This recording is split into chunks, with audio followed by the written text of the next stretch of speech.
May bisita tayo ngayong araw. Isang napakahusay at napakatalinong lawyer. Walang iba kundi si Attorney Lilet Matias.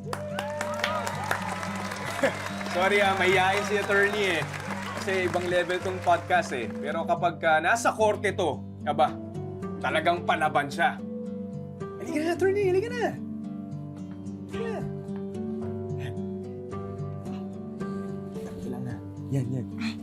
Sana na. Magandang araw po sa inyong lahat. O, di ba? Sabi ko sa inyo hindi mahihain si Attorney Lilet Matias. Salamat sa pagbisita, Attorney Ayan. Magbabasa tayo ng mga comments sa ating mula sa ating live viewers.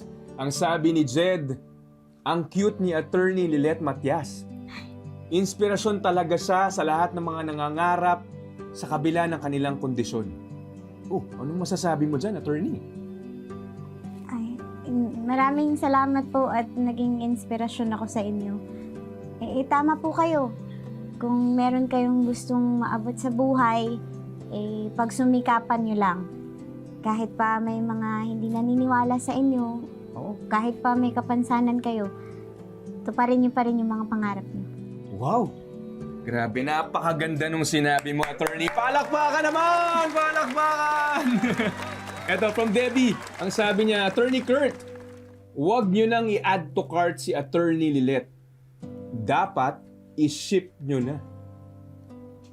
Uy!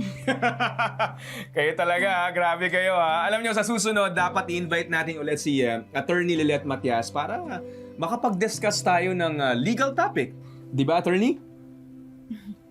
Well, that's all for today. Sana nakakuha kayo ng legal advice mula sa inyong kaboom, Attorney Kurt Ignacio. Kapag may suliraning legal, sa akin kayo tumutok. Makita-kita tayo ulit sa bagong episode ng Boom! Yari ka! Bye-bye!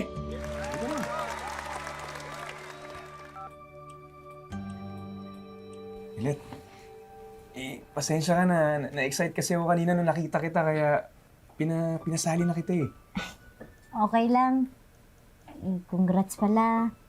Ang daming nanonood sa live stream mo. Padami na ng padami yung sumusubaybay sa'yo. Alam mo, nakakatawa nga yung mga netizens Alam mo, for sure, lalong dadami yung subscribers ko kapag naging special co-host kita.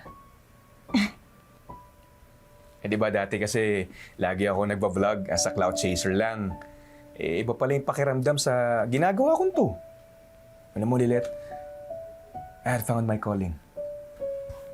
Alam ko naman kayang-kaya mo yung ganyan. Naks.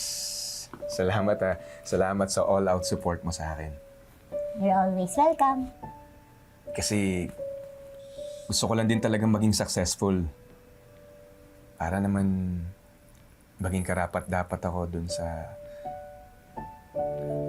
babae na gugustuhan ko. Uy! Sino yan? Naku, alam mo, ang swerte niya sa'yo. Sabihin mo na sa akin, pakilala mo na sa akin, sino ba yan? Lilet.